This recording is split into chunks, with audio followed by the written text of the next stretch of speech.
The city of Philora never slept.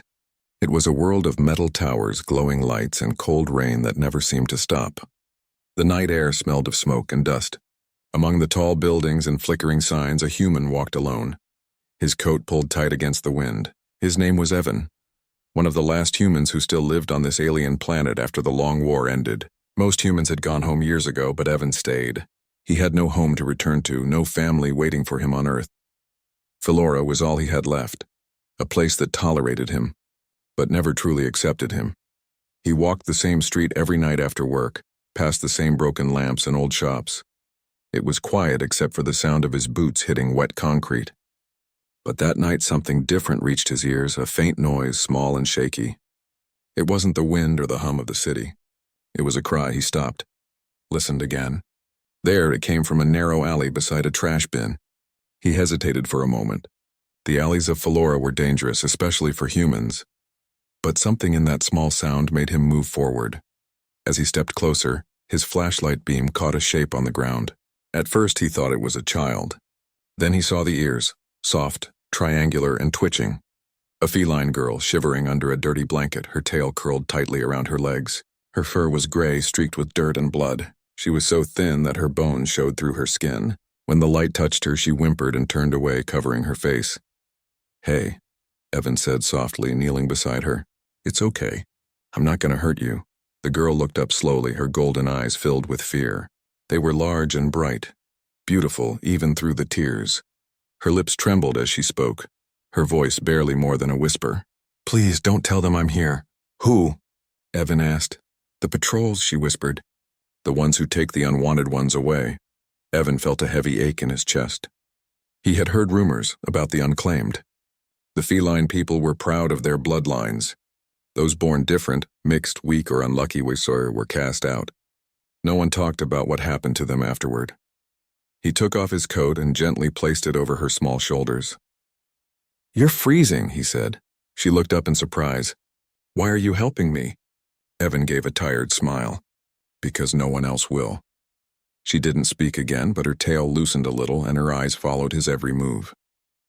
He offered his hand. "Come on. My place isn't far." For a moment she didn't move. Then slowly she reached out her trembling hand and placed it in his. Her fingers were cold as ice. They walked through the rain together.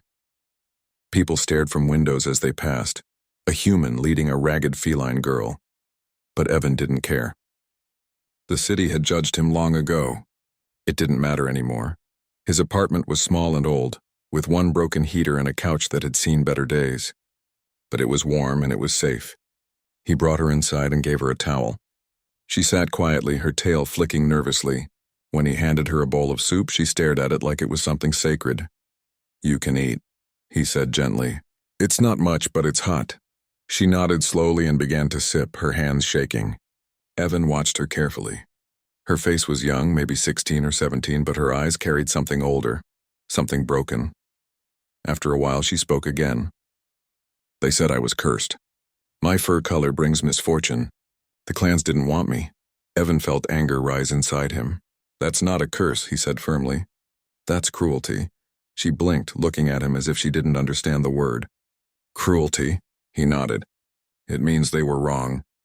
For the first time, a tiny, hesitant smile touched her lips. It faded quickly, but he saw it. And for some reason, it made him feel something he hadn't felt in years: hope.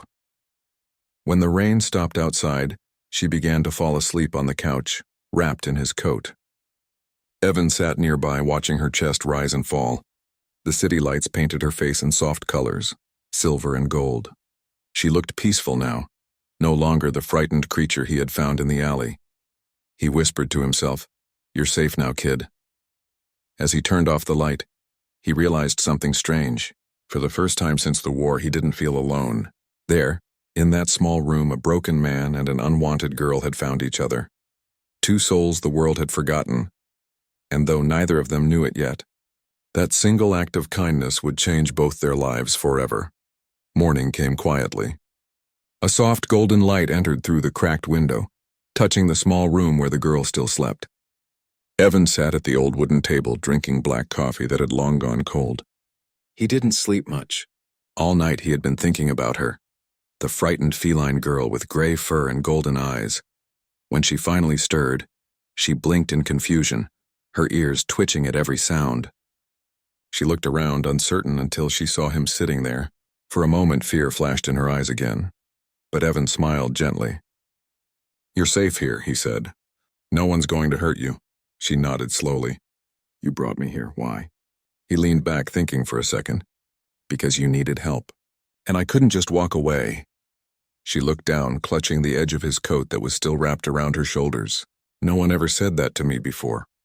Evan didn't know what to say. The way she said it, quiet and broken, made his heart ache. After breakfast, he asked her name. She hesitated, as if afraid the truth might hurt her. "Lyra," she said finally.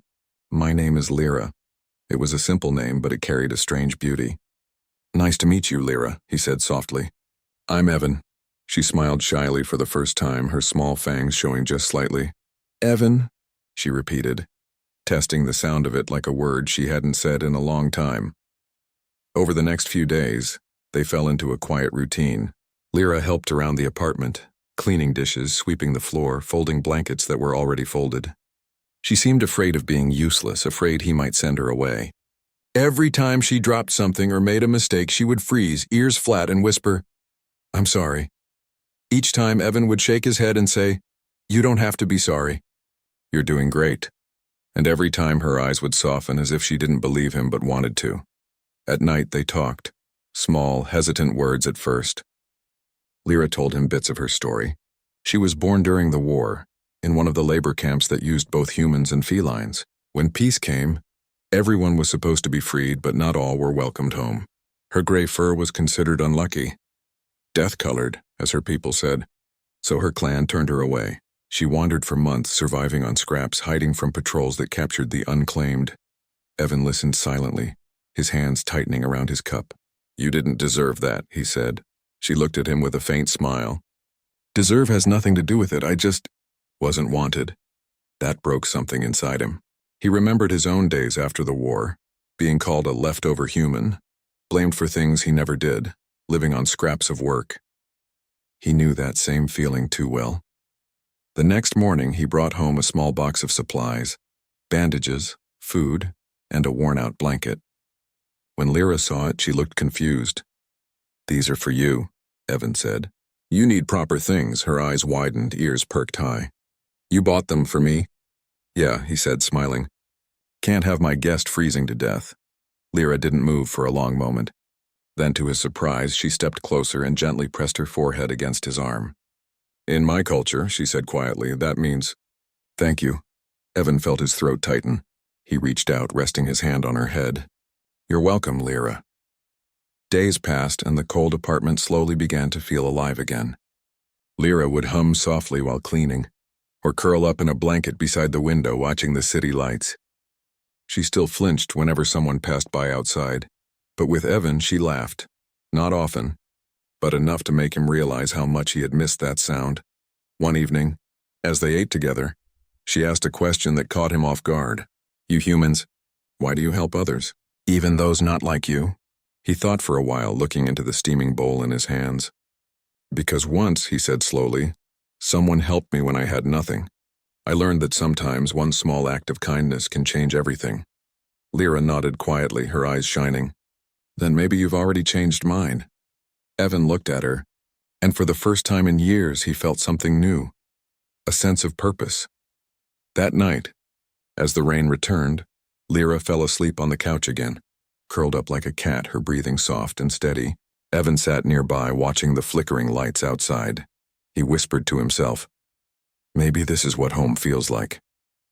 For a long time he had thought kindness was wasted in a world like this. But now, as he listened to the quiet rhythm of her breathing, he realized saving her hadn't just saved her life. It had started to save his own. The days slowly turned into weeks, and for a little while, peace found its way into Evan's small apartment. Lyra began to smile more often now. Her fur had cleaned up. Her eyes no longer looked lost, and sometimes she even hummed softly when she worked. The air around them felt lighter, like the world had softened just a bit. But peace, Evan learned, never lasted long in Feline City. Not for people like them. It started when they went out for supplies. The marketplace was crowded that day. Rows of stalls, bright banners, and the strong smell of spices mixed with metal dust. Evan had gone there hundreds of times before, but now every step felt heavy. He could feel the stairs following them. Lyra walked close beside him, wearing a hood to cover her ears and tail, but it didn't help. People still noticed. Feline merchants looked at her with narrowed eyes, whispering behind their paws. Others stepped back, muttering to one another. Evan ignored them, focusing on the list in his hand. "We just need bread, some fruit, and medicine," he said quietly. "Then we'll go." But when he tried to buy bread, the merchant refused. A heavy-set feline man crossed his arms. "We don't serve her kind," he said coldly. Evan frowned. "She's not hurting anyone. She's with me." The merchant's tail flicked in annoyance. "That's the problem. Humans taking in the cursed ones. You're bringing bad luck to the district." A small crowd began to form. Whispers filled the air like snakes. Unwanted, cursed, filthy. Lyra's ears flattened against her head. She tried to hide behind Evan, clutching his sleeve tightly. He could feel her shaking, his fists clenched. "Let's go," he said finally, his voice low but calm. He didn't want to fight. Not here. As they walked away, someone in the crowd spat near his boots. "Go back to your kind, human. Stop saving their trash." The words hit him harder than he expected, but he didn't turn back. He just kept walking, one hand steady on Lyra's shoulder.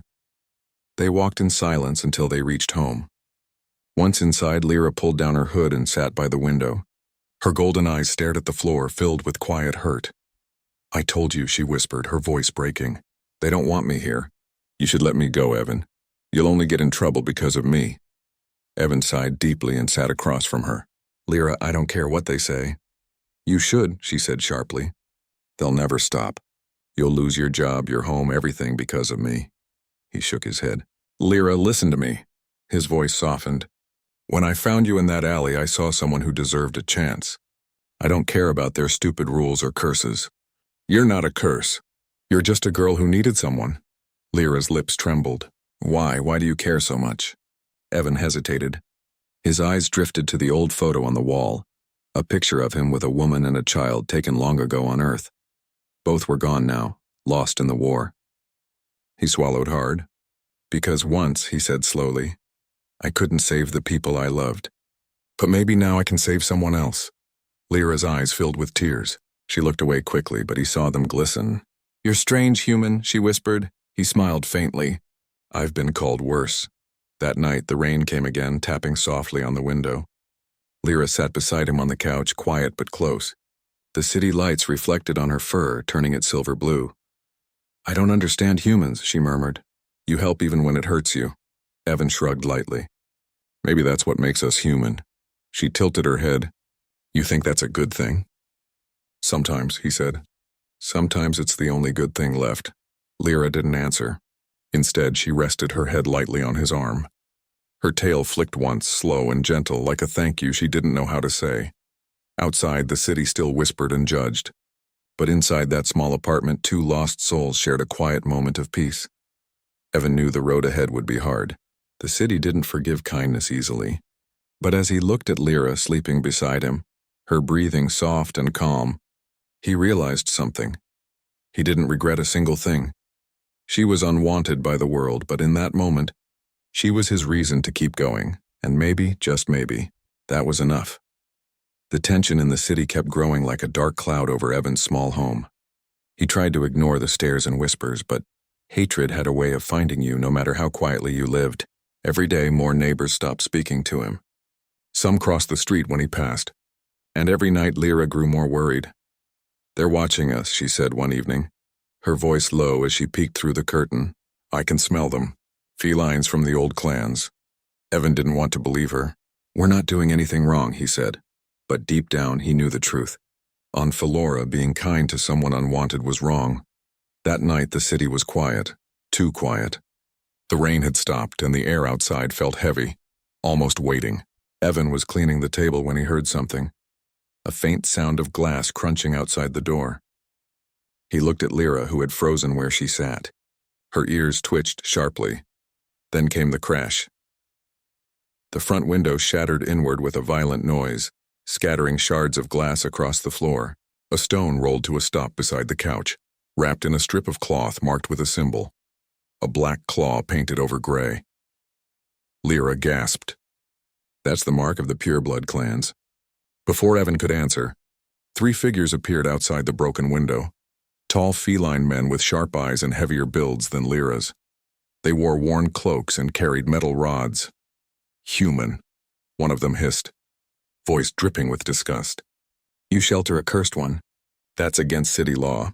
Evan stood his ground. She's done nothing wrong. Her kind brings sickness and death, another snarled. You should be thanking us for taking her away. Lyra stepped back, trembling, her tail curling close to her body. Evan, she whispered, please don't. But he was already moving. He stepped in front of her, blocking their path. You're not taking her anywhere. The leader's eyes narrowed. You protect her? Then you'll share her fate. The first blow came fast. One of the men swung his rod, hitting Evan across the shoulder. He staggered but didn't fall. Pain shot down his arm, but anger burned hotter. He grabbed a piece of broken chair and swung back, catching the attacker in the ribs. The man hissed, stumbling back. Run, Lyra! Evan shouted, but she didn't. Instead, she moved, fast as lightning. Her claws flashed as she leapt between Evan and the attackers. A fierce snarl tore from her throat, unlike anything he had ever heard. You don't touch him, she screamed. The 3 men hesitated for a heartbeat. No one expected a small, cursed girl to fight back. She slashed at one of them, drawing blood. He roared and pushed her down, raising his rod again. Evan reacted without thinking. He threw himself forward, tackling the man to the ground. They struggled in the rain-soaked street, fists flying, claws cutting. Somewhere behind him he heard Lyra cry out, then a shout. Sirens in the distance. The sound made the attackers freeze. Next time, human, the leader spat, clutching his side. You won't be so lucky. And with that, they ran into the shadows, disappearing as the sound of patrol vehicles drew closer. Evan sat back, breathing hard, his shirt torn and blood dripping from a cut on his forehead. Lyra crawled toward him, her arm bleeding from a gash, but her eyes wide with fear. Evan, you're hurt, she cried. He gave a weak laugh. You're one to talk. She shook her head, tears forming. You could have died. He reached out, brushing her cheek with his rough hand. So could you. But you didn't run. You fought for me. Lyra's lip trembled. I couldn't let them hurt you. You're all I have. Something in her words broke through his pain. He smiled faintly. And you're all I've got, too. The patrol lights flashed outside, painting their faces red and blue. But when the officers came, Evan said nothing about the attackers. He just told them it was a break-in. He didn't trust the law to help them anymore. After the patrols left, he bandaged her arm with trembling hands. She winced but didn't complain. Why do you keep protecting me? She asked softly, her voice cracking. I only bring trouble. Evan looked into her golden eyes, filled with guilt and sorrow. Lyra, he said gently, you didn't bring trouble. The world did. You just needed someone to stand beside you. She leaned forward, resting her forehead against his chest. Then I'll stand beside you too, she whispered. He held her close as the rain began again, soft and cold against the broken window. The city outside was cruel and dark, but inside that small room, there was warmth, the kind born from 2 hearts that refused to give up on each other. And as Evan watched her drift into uneasy sleep, one thought stayed in his mind. Whatever came next, he wouldn't let the world take her away. Not ever again. After the attack, life didn't return to normal. It couldn't. The broken window was replaced, but the fear stayed. Lyra no longer sang in the mornings or smiled when the sunlight touched her fur. She moved quietly around the apartment, always watching the door as if someone might break it down again. Evan noticed the change but said nothing. He just tried to keep her safe, even if the safety was fragile. Weeks passed and the cold season began to creep over Philora. The nights grew longer, the wind sharper. The heater struggled to keep up. One morning, Evan woke to the sound of coughing, harsh, dry, and painful. He found Lyra sitting on the couch, wrapped in a blanket, her eyes dull and her fur damp with sweat. Lyra, he said, rushing to her side. You're burning up, she tried to smile. It's nothing. Just the cold, but it wasn't nothing. Over the next few days, her cough worsened. She could barely stand, barely eat. She tried to hide her pain, always saying she was fine, but Evan could see the truth in her trembling hands. He stayed up late each night, sitting beside her, wiping her forehead with a damp cloth, whispering softly, "You'll be okay. I promise." When her fever spiked, he decided to take her to the clinic. He wrapped her in his coat and carried her through the rain. The city lights blurred through his tears as he walked. When he reached the clinic, the receptionist looked up, a feline woman with cold blue eyes. "I need help," Evan said quickly. "She's sick, please," the woman frowned. "Is she registered?" "She's just a girl," he said desperately. "She needs a doctor." The woman's tail flicked in annoyance. "Unregistered felines are not allowed treatment here. It's against city regulation." Evan's voice shook. "She'll die if you don't help her." But the woman turned away, speaking in a bored tone. "I'm sorry, human. There's nothing we can do." For a long moment, Evan just stood there holding Lyra in his arms, his heart breaking. He wanted to scream, to beg, but he saw it in their eyes, and they didn't care. To them, Lyra wasn't worth saving. He left without another word, walking back through the cold streets. Lyra stirred weakly in his arms. "It's okay," she whispered. "You tried." "No," he said, his jaw tight. "I'm not giving up. You hear me? I'm not losing you, too." At home, he did everything he could. He boiled water, mixed herbs, tore old shirts into bandages. He didn't sleep for 2 nights straight. He sat by her side, listening to her weak breathing, watching the rise and fall of her chest.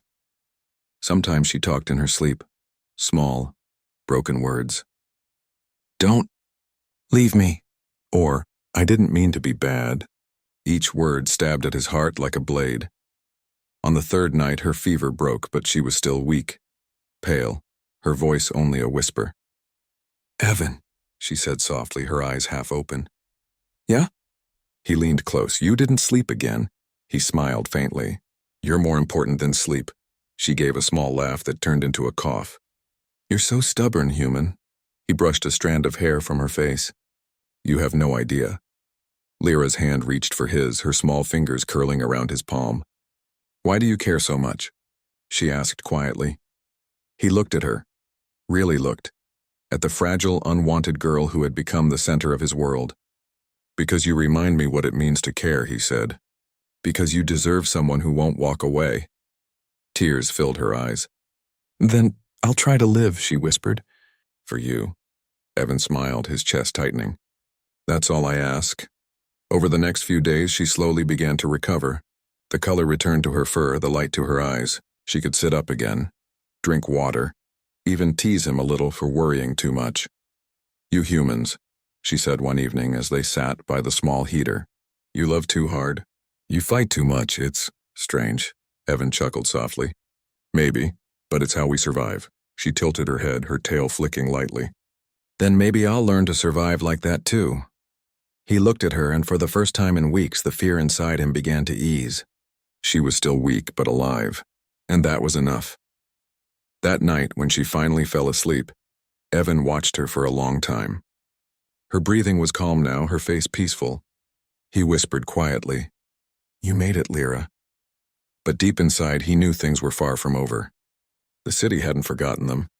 The people who had attacked them were still out there. And though the storm outside had passed, a darker one was coming, one that would test everything he had left. Still, as he looked at her sleeping form, he made himself a promise. No matter what happened next, he would fight for her, because she was no longer just a girl he had saved. She was family now. Days passed, and the world outside kept moving. Even if Evan and Lyra's small apartment felt frozen in time, Lyra was recovering, but something had changed inside her. She wasn't the same frightened girl he had found months ago.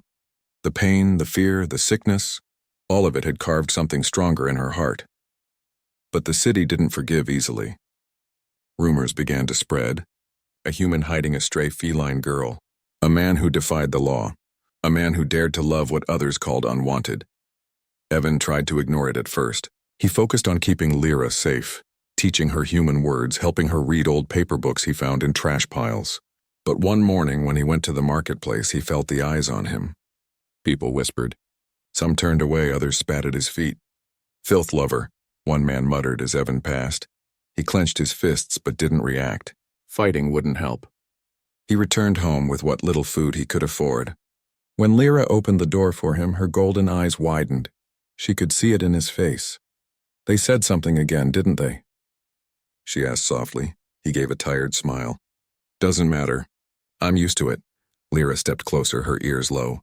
You shouldn't suffer because of me. Evan frowned. Don't say that. It's true, she said, her voice trembling. If I wasn't here, you wouldn't be hated. You'd be safe. He dropped the bag of food on the counter and faced her. Safe, he said quietly. You think I care about being safe, Lyra? You think that matters more than you? Her eyes glistened, but she shook her head. You can't fight the whole world for me. Evan sighed and sat down heavily. Then let the world hate me, he said. I won't send you away. For a long time, neither of them spoke. The heater hummed softly. Lyra sat beside him, her tail brushing against his arm. I used to think humans were cruel, she whispered finally. But you keep proving me wrong. Evan smiled faintly. Humans can be cruel, but they can also choose to be kind. That's the difference, her gaze softened. Then, I'll choose kindness too. That night, the city's storm returned. Not rain, but soldiers. The metal boots echoed through the alleys as armored enforcers moved from door to door. There had been a new order from the governor. All unregistered hybrids are to be seized. Evan woke to the pounding of fists on the door. Human resident Evan Carter. Open immediately. Lyra froze, her ears flat. Fear flashed across her face. Evan's heart raced. He grabbed her hand. Hide now. She shook her head. They'll search. Please, Lyra. Just trust me. She hesitated, then darted into the small storage room, closing the door quietly behind her. Evan opened the front door, his hands trembling. 2 armored soldiers stood there, their visors glowing faintly blue. Search order, one said coldly. We have reason to believe you're harboring an illegal hybrid. Evan forced a calm tone. You're mistaken. It's just me here. They pushed past him, scanning the small apartment with their mechanical eyes. Every second felt like a blade pressing into his chest. When one of them moved toward the storage room, Evan stepped forward. There's nothing there but old junk, he said quickly. The soldier ignored him. He opened the door. Lyra stood inside, trembling, her golden eyes wide with terror. The soldier grabbed her arm roughly. Got her. Evan lunged forward. Let her go! The other soldier swung his weapon up, pointing it at Evan's chest. Don't move, human, Lyra cried out. Evan! Please. He froze, staring down the barrel of the rifle. The room felt heavy with silence. Then slowly he raised his hands. Don't hurt her, he said softly. Please. Take me instead. The soldier hesitated. That's not how this works. But Lyra's eyes locked onto his, and in that moment something inside her broke. She wrenched free from the soldier's grip and threw herself in front of Evan, shielding him with her small body. Don't touch him, she shouted, her voice shaking but fierce. The soldiers exchanged looks. One of them sighed. Pathetic, he muttered. Come on, let's just take her. Evan watched helplessly as they dragged her out the door. She turned once, tears streaking her fur, whispering, Don't come after me. And then she was gone. The door slammed shut behind them. Evan stood there in the silence, his heart hollow, his fists shaking. For the first time since he'd met her, he felt truly powerless. He sank to his knees, whispering her name into the quiet room. Lyra. But deep inside, something else began to burn. A slow, fierce flame of determination. He wasn't done. He wasn't giving up, no matter what it cost him. He would find her. Evan didn't sleep that night. He sat on the edge of his bed, staring at the empty corner where Lyra's small form used to curl up. His heart felt hollow, but the anger inside him was sharper than anything he had ever known. The city had taken her, the one person who made him feel alive again, and he wouldn't let them keep her. Not for anything. By dawn, he was already moving. He didn't know exactly where they had taken her, only that the soldiers always brought unregistered hybrids to the old city detention center. The streets were quiet as he moved through the alleys, keeping to the shadows. Every step felt heavier, but he didn't stop. He didn't allow himself to think about fear, only about Lyra. When he reached the detention center, a towering building of gray metal and steel bars, Evan felt a chill. Guards patrolled the perimeter, and powerful floodlights cut through the morning fog. He crouched behind a stack of crates, studying their movements. It seemed impossible, but Evan didn't care. He had never let impossible stop him before. He waited until the guards shifted, then slipped inside through a side entrance he had noticed while scouting earlier. Inside, the center was cold and sterile. The echo of footsteps bounced off the walls. And then he heard it, a soft, shaky voice calling out, Evan. His heart leapt. He followed the sound until he found her, Lyra behind bars, sitting on a thin mattress, her fur dull from weeks of confinement. Her eyes widened as she saw him. "You came," she whispered, tears welling up. "I promised I would," he said, sliding a small lockpick from his pocket. "I'm not leaving without you." The guards were distracted in the other hallways. Evan worked quickly, the metal clicking softly as the lock surrendered. The door swung open and Lyra hesitated for a moment. "Go," he urged. "Don't stop." She darted forward and he followed, moving as silently as he could. But as they reached the final corridor, one guard noticed them. He shouted, raising his weapon, "Stop them!" Evan reacted instantly. He grabbed a loose metal pipe and swung it, striking the floor in front of the guard to make him stumble. Lyra leapt past him, claws slashing if needed, but mostly she ran. Together they moved like lightning through the corridors, hearts pounding, breaths ragged. Finally, they reached the outside door. The sunlight hit their faces, and for a brief moment, Evan felt hope. But the gate was locked and more guards approached. Lyra looked at him, fear flashing in her golden eyes. "Evan, we can't." He took her hands in his. "Yes, we can, together." With a burst of determination, Evan lifted her into his arms. She clung to him tightly. He ran, dodging guards and sliding through puddles, his heart thundering louder than the alarms. They crashed through the outer gate, Evan's strength carrying them both over the rough metal. Once outside, they didn't stop. They ran into the forest beyond the city, the tall trees hiding them from prying eyes. The sounds of pursuit faded into the distance. Finally, Evan collapsed onto the soft moss of the forest floor, breathing hard. Lyra curled into his chest, trembling but alive. "You saved me," she whispered, her voice weak but full of wonder. He kissed the top of her head, feeling her small body shivering against him. "No, Lyra," he said softly. "You saved yourself. I just made sure no one could stop you." Tears rolled down her cheeks, but she smiled through them. I thought no one cared, that I was alone forever." "You're not alone anymore," Evan said firmly, "and you never will be." The sun rose higher, casting golden light across the forest. Birds sang, and the wind rustled through the leaves like the world was welcoming them. Lyra lifted her head, looking into Evan's eyes. "You're strange, human," she said softly, "but done on your mind." He laughed, a sound full of relief and joy. "And you're the best thing that ever happened to me." For the first time since the war, both of them felt truly free. The city that had hated them, that had tried to tear them apart, was behind them. Ahead of them was the forest, full of life, full of hope. Evan held Lyra close as they walked through the trees, feeling her small hand in his.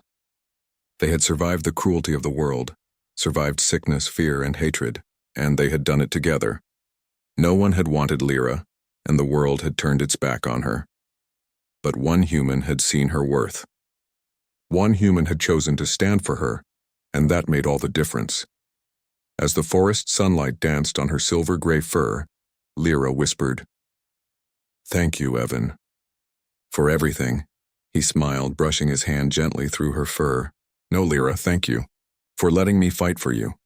And together they stepped forward into a future they would build, one of safety, love, and hope, far from the cruelty that had once hunted them.